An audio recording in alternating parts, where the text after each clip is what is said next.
UP के CM योगी चित्तौड़गढ़ पहुंचे हैं। उनका हेलीकॉप्टर भारी पुलिस सुरक्षा के बीच पुलिस लाइन के हेलीपैड पर उतरा है।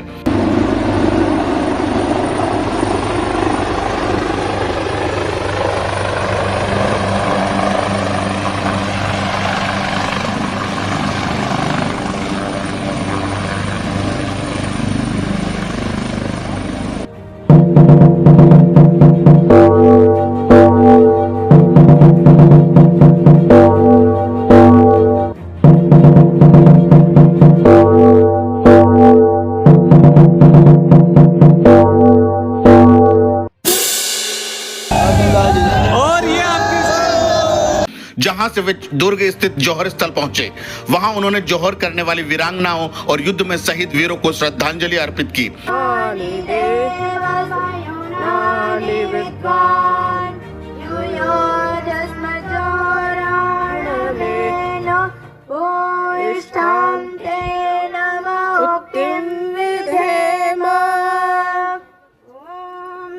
इसके बाद योगी ने इनानी सिटी सेंटर में भारी जनसभा को संबोधित किया। बता दें कि योगी का यह चित्तौड़गढ़ का तीसरा दौरा है।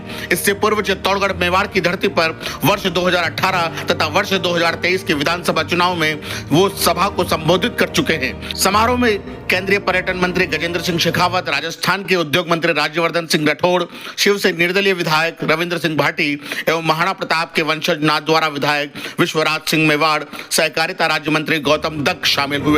सीएम योगी ने अपने भाषण में विशेष रूप से नारी शक्ति के अदम्य साहस को बताया।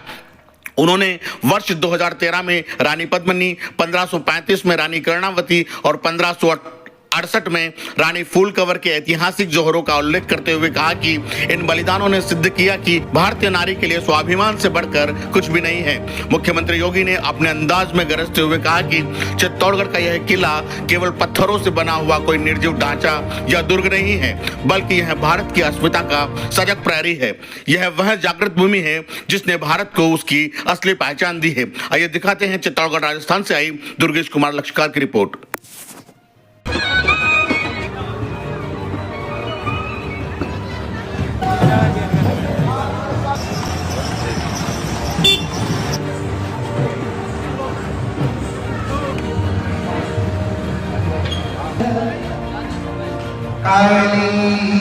भारत माता की, भारत माता की, वंदे वंदे वंदे। हिंदू हृदय सम्राट माननीय योगी आदित्यनाथ जी हमारे विशाल जोर श्रद्धांजलि समारोह में पधार चुके हैं। मैं आदि योगी नाथ जी से निवेदन करूंगा कि वे वीर वीरांगनाओं के चित्र पर, महाराणा प्रताप के चित्र पर और एकलिंग भगवान के चित्र पर पुष्पांजलि अर्पित करावें। स्वागत की करो तैयारी, आ रहे हैं भगवाधारी। स्वागत की करो तैयारी, स्वागत की करो तैयारी। सनातन सिद्धांतों की रक्षार्थ हंसते खेलते अपने प्राणों का उत्सर्ग करने वाले उन दिव्य सन्नारियों के आत्म स्मृति को श्रद्धा सुमन अर्पित करते हुए हम सभी की ओर से बलिदान करने वाली महान दुर्ग पर सन्नारियां सत्पुरुषों की हुतात्माओं को पुष्पांजलि अर्पित करते हुए महाराणा प्रताप को, श्री एकलिंगनाथ को हम सभी की ओर से पुष्पांजलि अर्पित करते हुए माननीय मुख्य अतिथि के रूप में धर्मगुरु माननीय योगी आदित्यनाथ जी, मुख्यमंत्री उत्तर प्रदेश सरकार।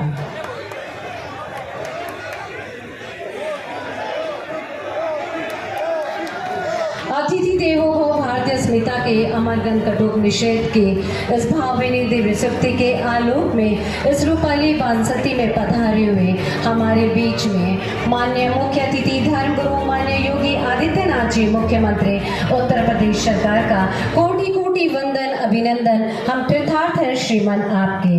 पौराणिक महत्व एवं पुण्य शलीला गंगा की तरह पवित्र कुंभ मेलों के पावन माघ मास के इस बासंती आगमन से मैंने के दुर्ग में जाकर के जौहर भूमि को नमन करके मां कालिका के मंदिर में दर्शन करके मैं विभूत भी था, भाषा अवरुद्ध थी, बाणों से भरी हुई थी। राजस्थान के, चित्तौड़गढ़ के, मेवाड़ के शौर्य और पराक्रम की बात आती है, यहां के वीरों के शौर्य और पराक्रम की बातें सामने आती हैं, जब वीरांगनाओं के जौहर को हम स्मरण करते हैं और मीराबाई की भक्ति की उस धुन से भारत अभिभूत होता है, तो हम सब उससे एक नई प्रेरणा प्राप्त करते हैं। याद करिए, इस वीर भूमि ने भारत को एक पहचान दी है। ये चित्तौड़गढ़ का एक किला, ये दुर्ग केवल पत्थरों से बना हुआ एक दुर्ग नहीं है, ये भारत की अस्मिता का प्रहरी है। भारत की अस्मिता को लगातार एक नई प्रेरणा प्रदान कर रहा है। और इसीलिए जब हम लोग आते हैं यहां पर, हम लोगों को लगता है कि ये प्रहरी भारत की अस्मिता को लगातार एक नई दिशा दे रहा है। और कौन ऐसा भारतीय होगा, कौन ऐसा सच्चा भारतीय होगा जिसके मन में श्रद्धा का ये भाव इस वीर भूमि के प्रति, यहां के राणाओं के बलिदान के प्रति, राष्ट्र के प्रति, उनके शौर्य पराक्रम के प्रति उनके मन में नाता हो। हर भारतीय के मन में जब भी भारत संकट में होता है, जब भी भारत का कोई अभिभावक अपने पुत्र को आगे बढ़ने के लिए प्रेरित करता है, आप देखते होंगे हर भारतीय के मन में 3 नाम अक्सर आते हैं। महाराणा प्रताप का नाम आता है, छत्रपति शिवाजी महाराज का नाम आता है, गुरु गोविंद सिंह जी महाराज का स्मरण आता है।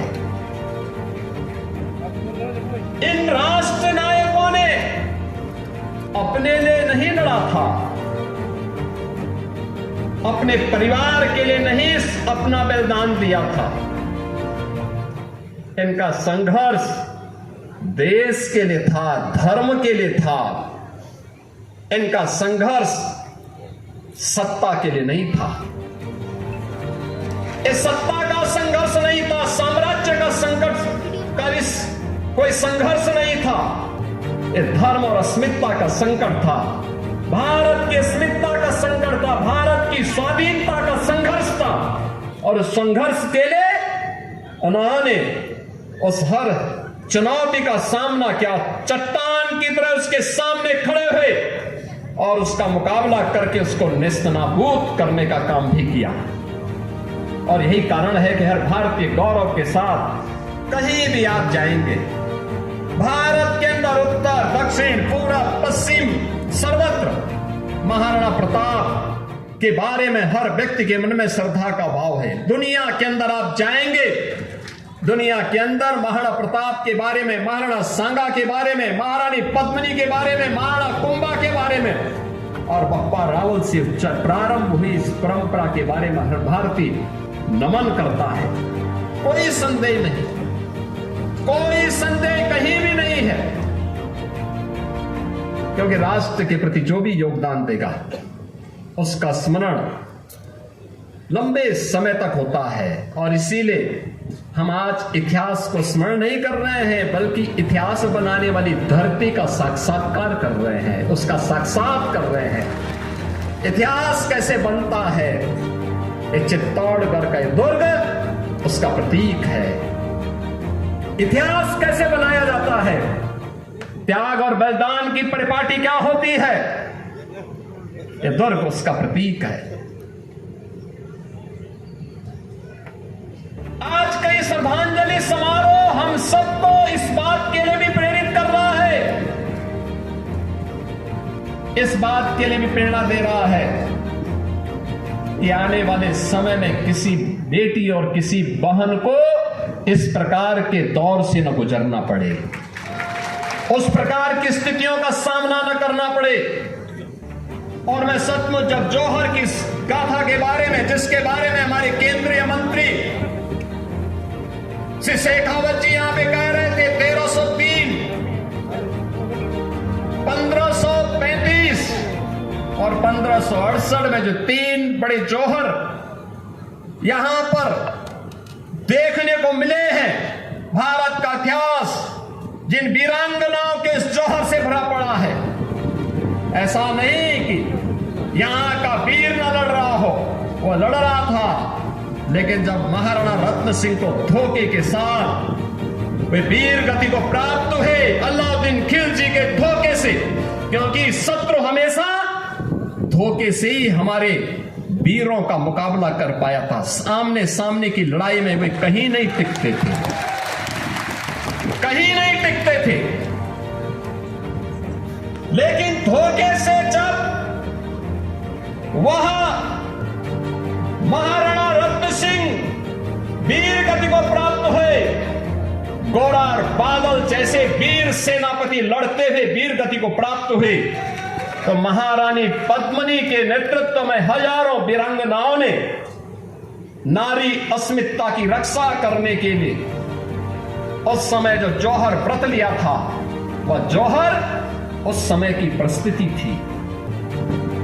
उस समय की परिस्थिति भी नारी गरिमा का, नारी गौरव का एक श्रेष्ठतम उदाहरण था कि किसी भी धर्मी को एक केवल नारी नहीं, भारत माता की धरती पर टिकने नहीं देंगे। और अगर भारत माता की धरती पर ऐसा नहीं, याद करिए, ये धरती माता